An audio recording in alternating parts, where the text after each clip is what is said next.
Hello everyone, welcome back to Lucky Loaders 15, and in this video we'll be previewing day 4 of the Punchestown Festival. Not quite as good as the first 2 days today, it was a bit more tricky. We just had the one winner in the end. We had a non-runner as well, so that was all our tally today. On the first 2 days we had 3 winners each day, so we started off well. Not so good today, but you had quite a few favourites that came up short. You had Bapom come up short in the stairs hurdle, and also as well Josie's Orders in the cross country. They were 2 selections that went against us there, and they were won by bigger price winners, so it was a bit frustrating today. Some of the handicaps were a little bit tricky as well, but all in all, that's the way it's going to go across a big festival like this. You're going to have your good days and you're going to have your bad days, but hey ho, we're still up for the whole meeting. At least we had one winner today, and hopefully we can turn things around a little bit tomorrow and do better. So without further ado, we'll get straight into the selections for tomorrow. A selection for all 8 races. And it all kicks off tomorrow again at the usual time in the 340 with a horse called Change Your Story. This is what they call the farmers race. I know a lot of the pure blood, the pundits, they hate this kind of race, and probably so do a lot of other people, but I like seeing these kind of races because I like all horse racing. But Change Your Story, he's 5-2 bookmakers at the moment, trained by Peter Marler, who always targets this race. He's got numerous runners in here, 5 of them, but he's booked Patrick Mullins for this one, and he actually won at Punchestown back in February in good style. Forgive its latest run when it went to Down Royal, it flopped that day when it came last, but I just think this is such a weak contest. He's still a young horse as well. Change Your Story with Patrick Mullins booked for the ride. Yeah, it's not maybe the most easiest of selections to give, but I think Change Your Story has got solid credentials tomorrow, and I would rather be on this one at the prices. But it's probably a race I wouldn't be too keen to have a bet in, but I'm still interested to see what comes out and win. We then go to the 420. And I'm going to go with a horse here called Poker Party, around about 6-1 shot with bookmakers at the moment, trained by Henry de Bromhead and Rachel Blackmore's booked for the ride. Both already got a winner on the board at the Punchestown Festival when they combined together with Manello Indo.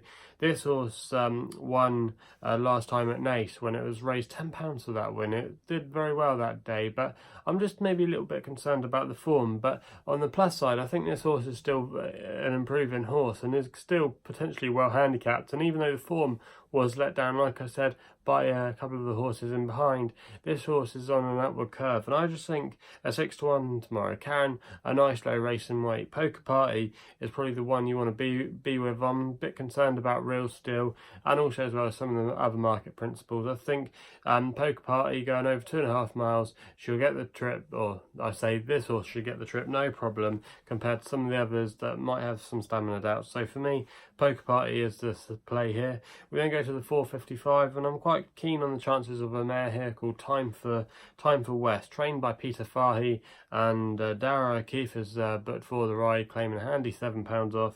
Now this is a very tough mare, this horse, and she actually won at Cork last time in a Grade 3 race, beating Carlotta Vic of Willie Mullins, who's a classy horse on his day, and that was a very good effort by Away for West. I think she's been a bit underestimated in the market here. She was trained by John Joe Neal a couple of years ago, and she was a very hardy mare there. She's still on an upward curve, and I just think tomorrow, if she's coming into the turn and still travelling well, she's got a massive chance of going close. And Time for West, I think, is a good each way bet. You can currently get that around about 7-8-1 bookmakers at the moment, and that's going to be the tip there. We then go to the Punchestown Champion Hurdle, and I think this is quite a tricky race, but I'm going to stick with Supasundae, who won this race last year. We backed him in our Aintree Grand National meeting previews we did for his race there when he won in the end, just to beat Bouvardere. He's going to be reopposing him tomorrow, and also as well Apples Jade, who has had the measure of Supasundae this season. But I think Supasundae does run well at this time of year. He won this race last year, even though it did fall apart, but he still did the job very well.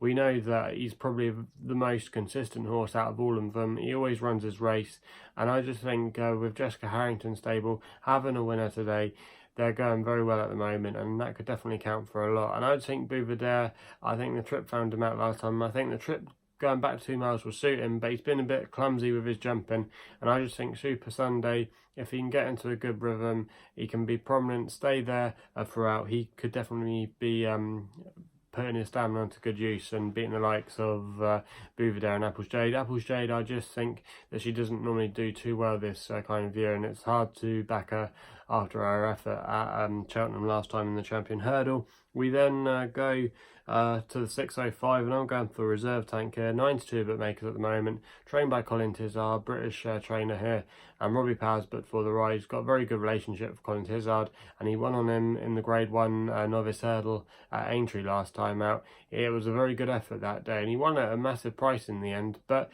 to be fair, he's got some very good form in the bag. His runs at Sandown and Campton have worked out not too badly. And I just think tomorrow he's got a very good chance of following up again. He's a very big horse, and he's probably going to go chasing next season. But I think he's definitely going to give City Island a run for his money. I think it's a close call, but I'd rather be on reserve tank at the prices. We then go to the 6:35, and I thought Caid Du Berlais could go well here.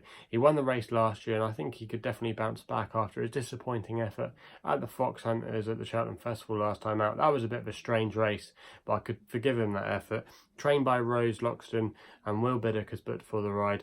And I just think returning to this racetrack could definitely see him in a good light, and I think he could still be well treated. So for me, I think he's got a very good chance tomorrow, and he's a good solid each way bet. We then go to the 7:10, and I thought Dunvegan could go well tomorrow. 8-1 with bookmakers at the moment, trained by Peter Fahey, Davy Russell booked for the ride. Now this horse did flop last time at the Cheltenham Festival, and also as well the time before that, but he started off well, this horse winning over hurdles at Fairyhouse on his debut over the obstacles earlier in the season, and that was a good effort that day. Also as well, he actually won at the Punchestown Festival last year in a bumper, and I just think tomorrow this is probably the more easiest race he's had for quite some time, and I just think with the stable liking to target winners at this meeting, I think Dunvegan's a massive each way play here, and at 8-1 he's going to be the selection there.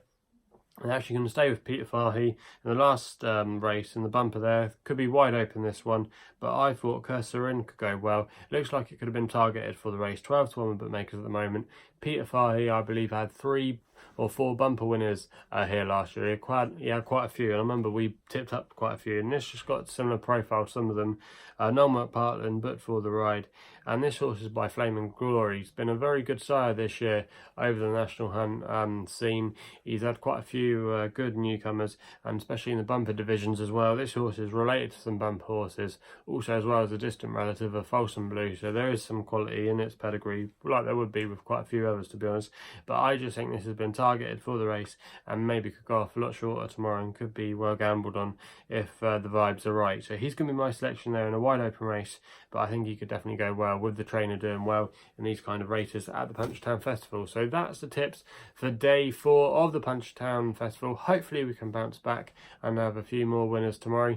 If you haven't done so already, please hit the subscribe button for more videos here on my YouTube channel at LuckyLoads15. You can also follow me on Twitter for links for all my work on my Twitter feed using my handle at LuckyLoads15. And that's all I've got to say, so please gamble responsibly. Hopefully we can have some winners tomorrow, and we'll be seeing you soon.